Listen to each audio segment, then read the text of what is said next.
For Nepean Carleton. Thank you very much, Speaker. It's obviously my profound pleasure to be able to rise today to discuss the supply. Unfortunately, the minister opposite didn't feel that he could contribute anything additional. I think that many of our constituents across Ontario, in particular in his own riding, would probably disagree. They would expect us to be standing here on the floor of this Assembly talking about the issues which are of key importance to them, whether that's high hydro bills, whether that is the 51,000 job losses in the month of January, whether that's the 330,000 manufacturing jobs that the government has lost during its time in office, whether it is the unprecedented level of debt that this government has brought forward to this province. And I may add, Speaker, that that level of debt is the largest subnational debt, not just in the province of Ontario, not just in North America, but, as the minister may well want to know, is the largest subnational debt in the world. That is what this Liberal government has brought forward to us, and I recognize that he may not want to speak about that and may not want to raise that here in this Assembly, but that is where we have been left as parliamentarians here in this Assembly debating these critical issues that affect not just those of us standing here, not just those people that we represent, but certainly the next generation of young Ontarians who are carrying a larger than ever before burden on their back of debt and what will I expect be in this upcoming Liberal budget, another deficit, at least one that they will mask. As we know, for example, the Auditor General in the province of Ontario has said that there is a massive hole in the Liberal government's budgeting process, and they say that because there's a number of different reasons for that. One is the fair hydro plan, or as we call it here in the opposition benches, the unfair hydro plan. The second is unfunded liabilities within some of the pension plans. And then, Speaker, again, this is a government that doesn't necessarily talk about all of its expenditures and all of its revenues in the most transparent way possible. But here we are today. We are probably a couple of weeks out from an Ontario budget, whereby we have seen not only the Financial Accountability Officer and not only the Auditor General, but also Statistics Canada, Conference Board of Canada, and some other organizations, namely the Bank of Canada, suggest that the government's job-killing policies have been catastrophic for the province. And you know, I can understand that they want to continue to chirp, and I know the member from Ottawa West Nepean, he probably is taking the events of the last couple of weeks the most difficult, Speaker. Given what has happened in his constituency, we will have a new candidate that will be the flag bearer for the Progressive Conservatives, and his name is Jeremy Roberts, and I suspect. Member for Nepean Carleton has the floor. There's a cacophony of noise coming from the government side. I would ask you please to respect her right to speak, and I have to hear her. The member for Nepean Carleton has the floor. Thanks, Speaker. So again, I think that one of the challenges they have is they recognize that there is a real desire for change out there in the province of Ontario, and that people are expecting that we have a change in direction, not only in the budgetary discussion that we're going to have, but certainly in the policy direction, whether that's social, otherwise, in the province of Ontario. I had the opportunity, for example, to talk to two members of two different teachers' federations this morning on the airplane, talking about some of the government policy that they've not agreed with and that they warned this Liberal government about 4, 5, 6 years ago. It hasn't taken hold.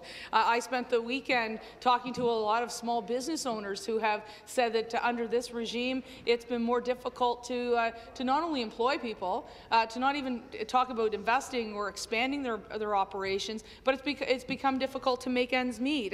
And while I can understand that the government would like to shut down my efforts and my voice and those of my colleagues in this Assembly, I think that the fact remains that no matter what, they're hearing the same things that we are hearing in our constituencies. And as most members know, I live in a city, so that's a bit different than living in a riding with multiple municipalities.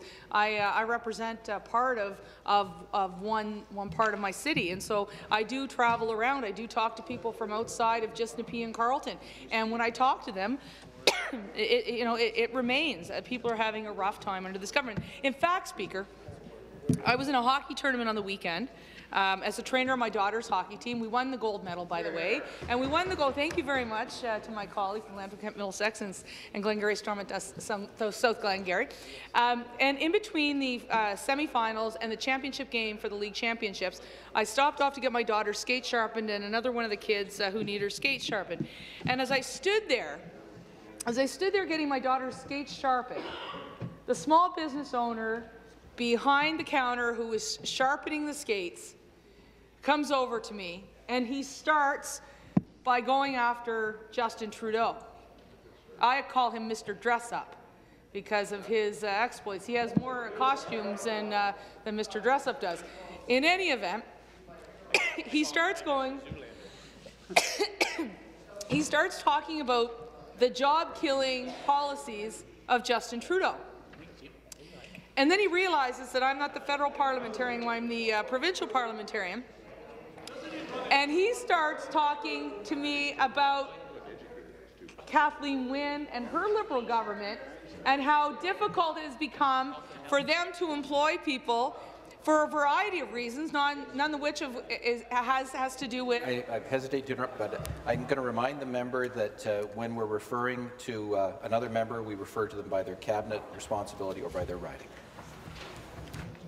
Thank you very much, Speaker. And so I guess I'll revert back to the government's policies, the Liberal government's policies under and of course the Premier is from Don Valley West, and that Premier has created some job-killing policies, which I heard from loud and clear when I was getting my daughter's skate sharpened by this small business owner who does require a lot of heat and hydro to keep his operation going. He does require assistance from staff, and it's making it more difficult. And then, of course, you've got the regulatory burdens that this government just can't quit creating.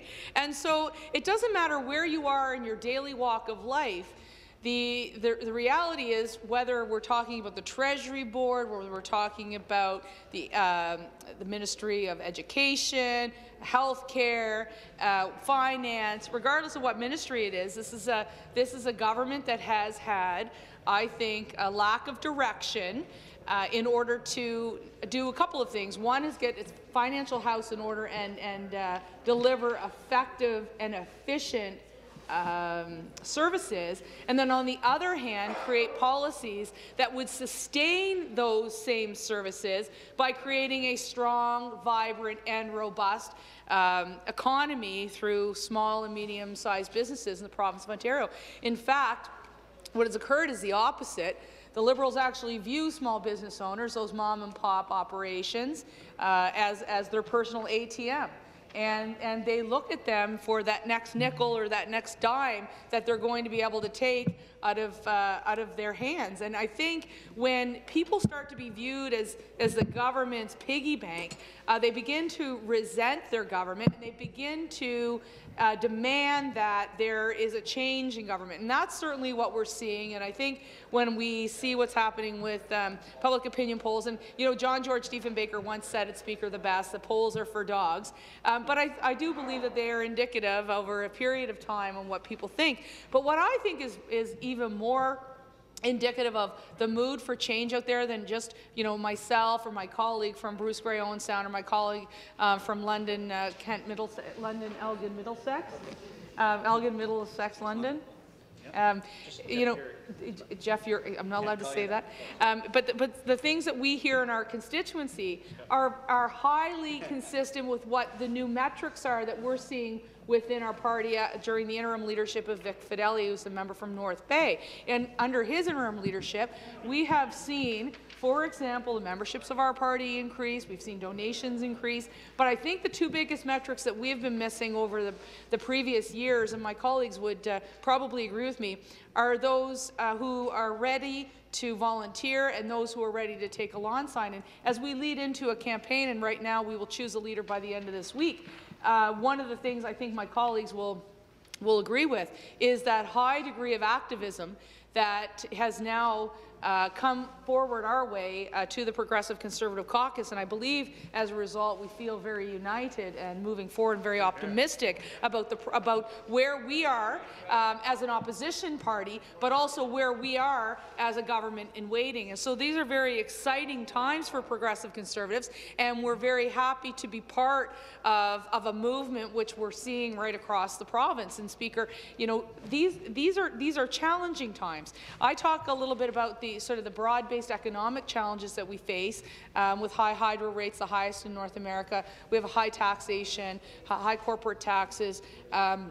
We have the largest subnational debt in the world, as you know. And again, these are not me saying these things as the opposition finance critic. In fact, it is credible organizations that are independent of this assembly, such as the Financial Accountability Officer, such as the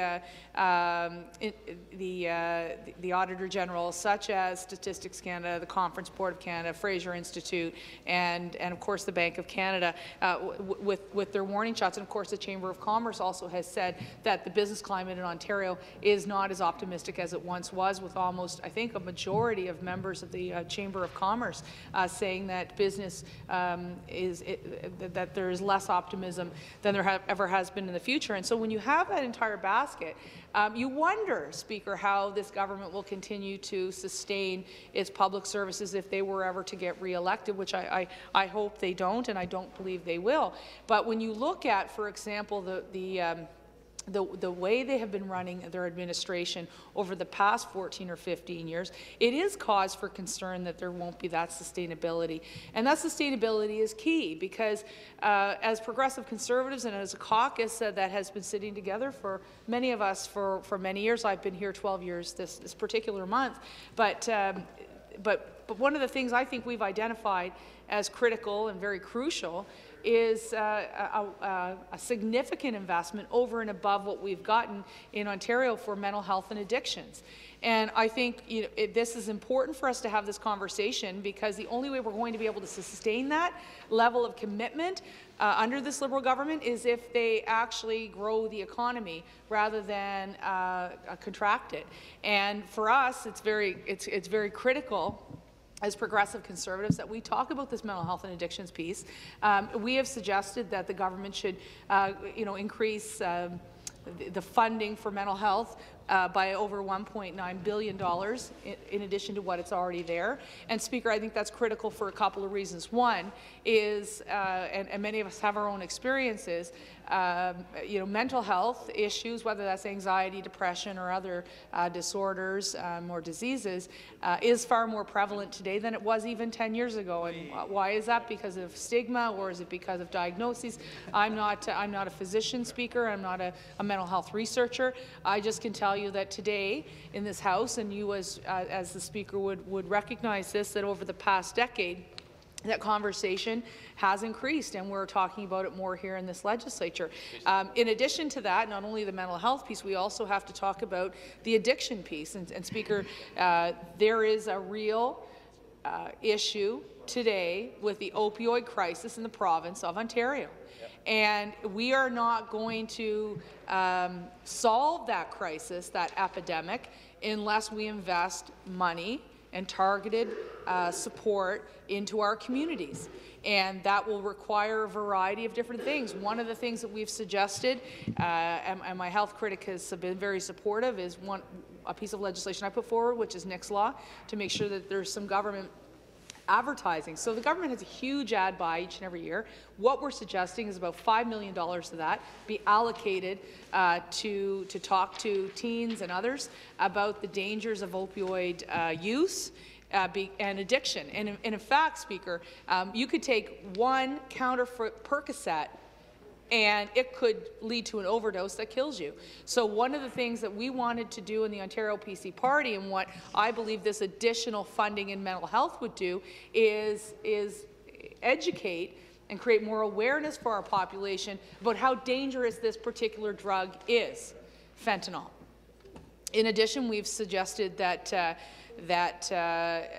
we have more treatment beds, we have more detoxification beds. In fact, I met a 14-year-old girl, sorry, she's 17 now, but when she was 14, she started doing opioids. She actually started doing drugs when she was 10, and she said that when she wanted to go to a detoxification facility and her parents had gotten her in, she was you know, a young teenager in a facility with men over 50 years old.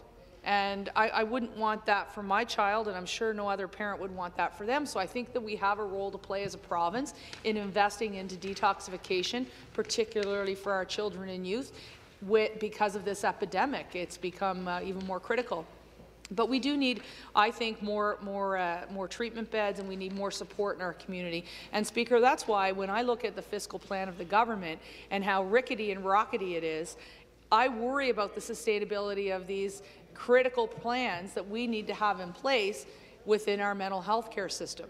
And our mental health care system includes addictions. And so if we want to spend upwards of about $2 billion more on mental health and addictions, it only stands to reason that the government's going to have to figure out how to invest better and how to spend better with the resources that they got from everyday and ordinary Ontarians.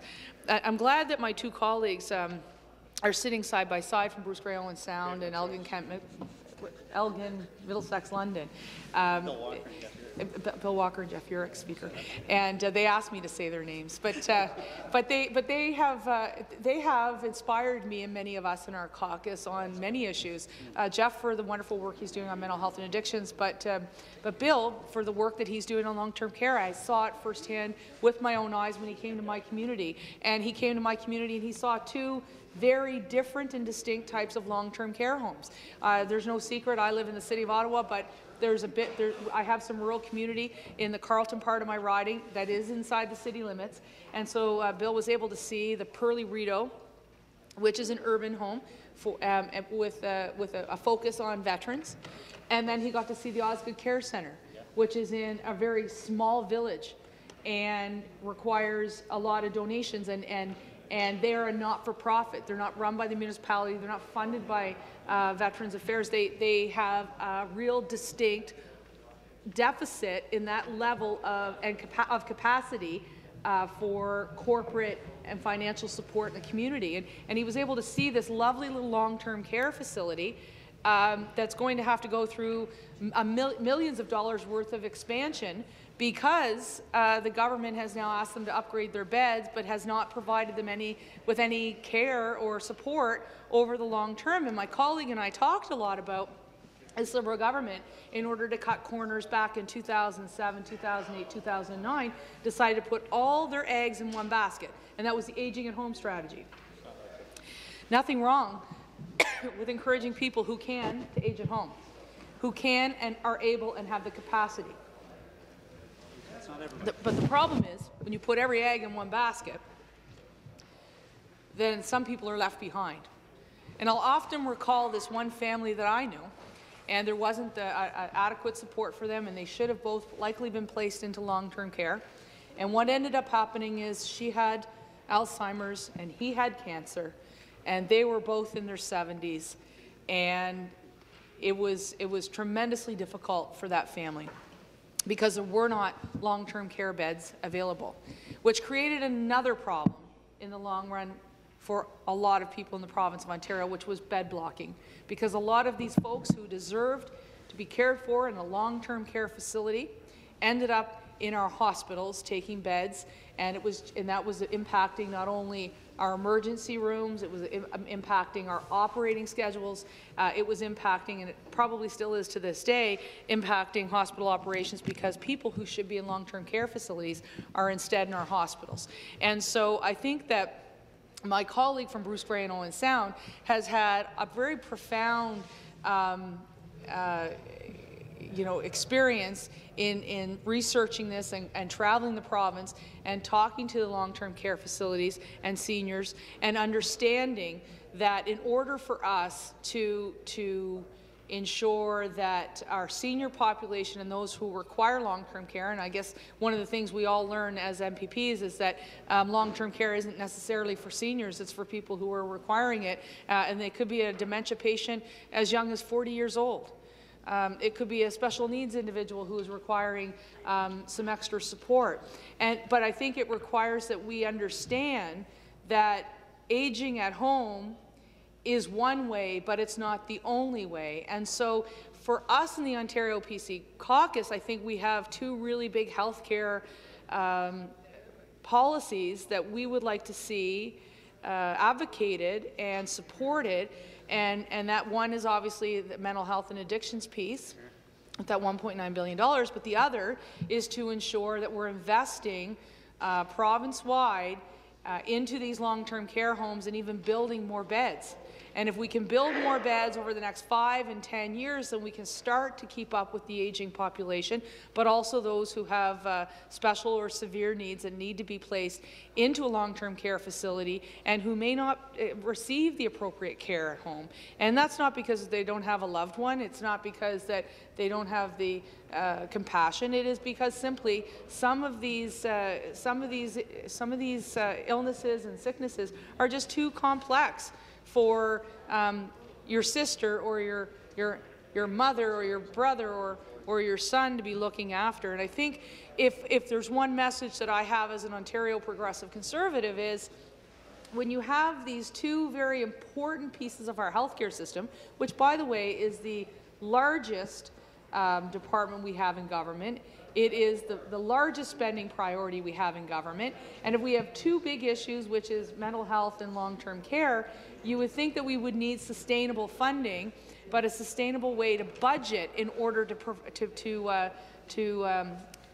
sustain them. And that's for me a major concern I have. And then I look at, for example, if you go to an emergency room or you go to any of our hospitals, I think a big way to alleviate overcrowding is to actually invest in these two areas, because there are a lot of people, myself included, Speaker. I've been very open about some of my mental health challenges over the past 4 years. I have found myself in the emergency room thinking I might have something physically that ailed me rather than something that was more emotional or more mental health related. And I think that if we are investing in that appropriate level of care, then you're going to divert people from a hospital. Same as somebody that should be in a long-term care facility, rather than blocking a bed at the Queensway Carleton Hospital, they're going to be cared for in a place that's appropriate for them. And I think it would be a really good fix for the larger and broader healthcare system. And so that's why I was glad that both my colleagues were in the chamber here today, so I could not only congratulate them for the great work that they've done, the amount of research and effort that they've put into those two policy positions, but also to let them know that I fully support where they go, and I know they have the complete support of the Ontario Progressive Conservative Caucus. And so the question then is, me as finance critic, having a very a really big interest in what my colleagues are doing, is how do we fund those two amazing policies and the amazing work that they're doing. And I would say, Speaker, we have to get our debt and our deficit under control. The third largest spending priority outside of healthcare and education right now in the Premier's Ontario is servicing the debt and the deficit. That means we spend more money, and please put this into perspective, we spend more money servicing the debt and the deficit to international financiers and interest on the debt and that sort of stuff than we actually spend on community safety in Ontario. We spend more on servicing our debt and our deficit than we spend on our colleges. We spend more on the debt and the deficit than we do on our children and youth ministry. And we spend more, as my colleague just pointed out, on the debt and the deficit than we do on community and safety, social services. And so, Speaker, you have to wonder, is that ever going to be sustainable? Well, don't take my word for it. Again, it is the independent Auditor General of the Province of Ontario and the Independent Financial Accountability Officer of the Province of Ontario that say, as we continue to creep up and that number of our debt ratio becomes over 40%, it starts to compromise. And so what happens when interest rates go up? What happens when our credit rating is downgraded? What happens when we have a slower than anticipated revenue stream, or what happens when the federal government decides that they aren't going to honour some of their commitments in their budget through transfers. What happens is the question that we have to ask ourselves when this Liberal government is budgeting and when they're talking about supply. What happens to mental health? What happens to long-term care when they get it wrong, which they have done in the past? Well, Speaker, we all know what happens. We know that services get cut. We know that they have funding announcements that have very little to do with actual services. We know, for example, what happens is that we don't have better health care in the province of Ontario. In fact, what we know happens is the people of this province start to have that conversation, that they are not better off today than they were 14 years ago when it comes to our health care system. So, Speaker, what happens is we have to have a very serious, adult-like conversation, not only in this Assembly, but across Ontario, to talk about the sustainability of our valued public services that we come to Queen's Park for. People want to make sure that we spend money on health care and education, community safety, social services, on our colleges, universities. They want that, Speaker, but they want to make sure it's sustainable, and they want to make sure that every dollar that they spend when they send it to Queen's Park is spent appropriately. And we know, for example, with the sale of Hydro One, and the government said that was for infrastructure. Well, Margaret Thatcher actually had a really good line about infrastructure. She said, the economists talk about infrastructure, but I got here today by rail. And I thought that was interesting. So when the government talks about they were going to invest this into infrastructure, well, what really ended up happening is they, with Hydro One, that money went right into general revenues, and it then became this infrastructure tracker where this money was supposed to go, but they've never really spent it. So it went into general revenues. Who knows where it has gone to date, but we do know it hasn't been flowing to where it has been intended.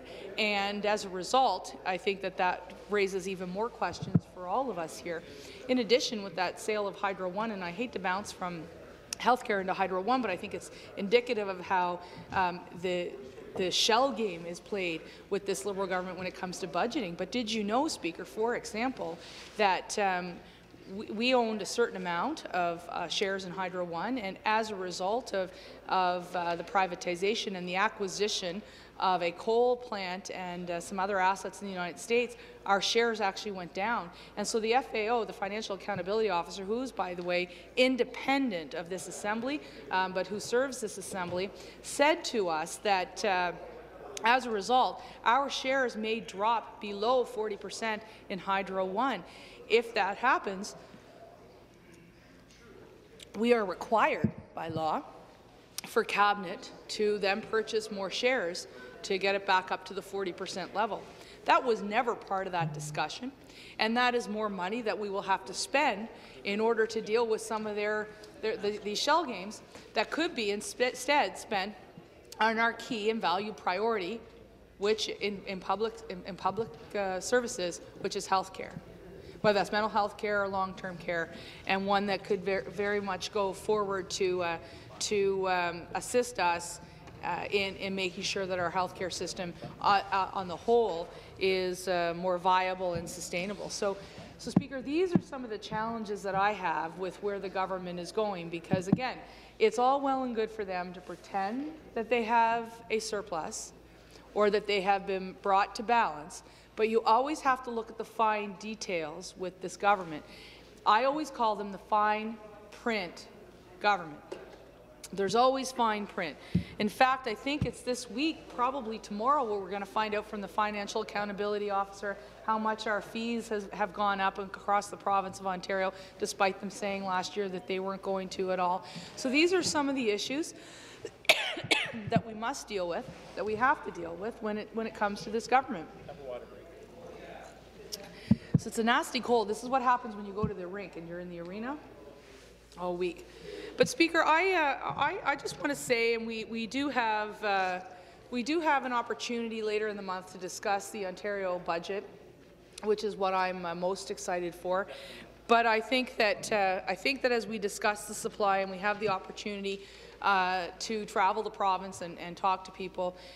The issues of concern, I think, are seriously the sustainability of our valued and core public services in the province of Ontario, and that is increasingly more difficult with this high debt level that the government has brought forward. It becomes even more difficult when the government spends so much on the debt and the deficit compared to the other public services. And then, of course, they continue to raise taxes and increase the burden on small businesses that are creating the wealth and that should be helping create the wealth in the province of Ontario.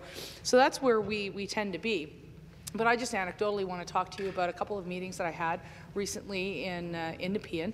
As the finance critic, I was obviously recently provided with that additional portfolio, in addition to the Treasury Board, Anti-Racism Secretariat, and the City of Ottawa. And now I get to serve on 3 committees, Speaker. So it's also wonderful. I'm very, very excited to be so busy in all my new challenges. But in having that role, I had the opportunity to bring our interim leader to Bell's Corners and have that conversation with business owners about what's really been going on. And they have provided me with a number of flaws in current government policy, whether that is the government's pharmacare plan. A pharmacist told me that some of the drugs that were actually provided for asthma were now not covered, and it was creating some problems with some of his customers who were requiring it and had it previously paid for by insurance, and now it's been very difficult. And so that to me was an issue. I had an individual who owned a lighting shop, and his hydro was so high that it became very difficult. I had one business owner who had 3 stores and ended up paying one employee 3 statutory holidays for the same statutory holiday. So it just goes to show that this government sort of is all over the map. They hear something, they think it's a great idea, and so they rush to do it, but they don't think of the consequences. And the consequences are job losses, and the consequences are businesses deciding they will not expand. The consequences are those from other parts of our borders, whether that's south to the United States or to Manitoba or to Quebec or anywhere else in the province, they're deciding, you know, they don't want to come and invest in the first place, let alone expand in Ontario. And when that happens, we have a smaller base from which to tax from, and as a result of the smaller base from which to tax from, you're taking more from the same people, and that certainly is not sustainable. That's certainly not something that we can get behind in the Ontario Progressive Conservative Caucus. But what we can get behind is sound financial planning by the Liberals. We can get behind more value for money audits. In the Auditor General's last report, back in December, the auditor herself found at least $1 billion in savings, and that was just, I believe, in 15 different programs. Not even ministries, just programs. And so I think that's pretty critical for all of us to consider, Speaker, that there is waste. And the government, the Premier said at one point herself, she said that we are a lean government and that there was nowhere else we could find waste. Yet the auditor, within a month of her saying that, found that they had wasted another $1 billion. I mean, there's that song by the Bare Naked Ladies, If I Had $1 Million. There should be a song by the Liberal government, How I Blow $1 Billion, and they could update it every month. And just think about where you could invest that money that they're wasting. If you could think about where you could invest that money that this government blows. They don't even want to get me started on the $1.2 billion gas plants, that seat saver, and David Livingston and the political corruption that he brought into the province of Ontario. They don't even want to get me started on the Orange Air Ambulance scandal or the challenges over at the OLG. They don't even want to get me started on the money they wasted at Cancer Care Ontario. They don't want me getting started on any of that stuff, Speaker. If they want me to start talking about the billions of dollars that they waste at eHealth and other places, and if they want to talk about the structural deficit that they're going to be leaving the people of this province when they are booted from office on June the 7th, well, then we can have that conversation. But Speaker, I must tell them over there that it's not just me and the Ontario Progressive Conservative Caucus saying this. It is the independent Financial Accountability Officer. It is the independent Auditor General. It is the Bank of Canada that said that they were driving jobs out of the province when they lost 51,000 jobs last month alone. That's what they've done, Speaker, and they don't want anyone to hear about it, but that's what's happening. They would rather the other distractions that are happening in the province of Ontario at the moment or elsewhere with Justin Trudeau's India trip, they would rather everybody focus on those things rather than the reality that is the disaster of their government. And 14 years of rot has set in. A rot has set in. The rot has set in over there, Speaker.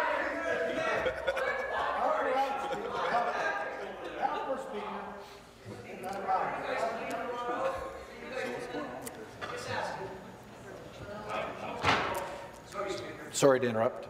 The member from Nepean Carleton has the floor. Let's talk about the rot. Let's talk about a transportation minister that built an upside-down bridge. Let's talk about a finance minister that had to bail himself out by cancelling $1.2 billion in gas plants. Let's talk about a child care minister that can't invest in child care spots that they promised. Let's talk about an education minister that closes down rural schools that are the backbone of their community. Let's talk about a government over there that closes down the horse racing industry, even in their own members' riding. I know it was bad when it was my riding, but then they went and they hit Ajax up.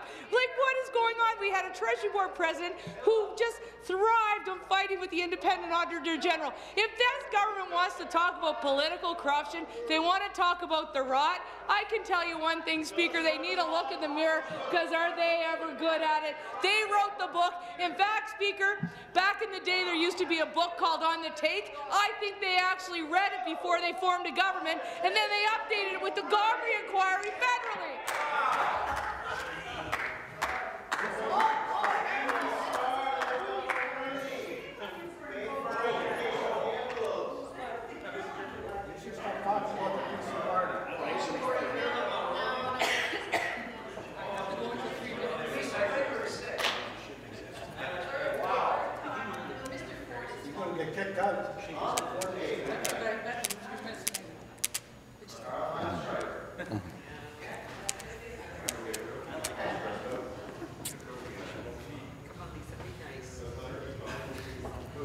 Member for Nepean Carleton. Thank you very much, Speaker. The member from Barrie once said that small businesses shouldn't exist. Listen, if there's one thing I've learned after 14 years of Liberal government mismanagement, they looked at the Gomery inquiry, they thought it was a textbook for success, and they're ripping off the people of this province.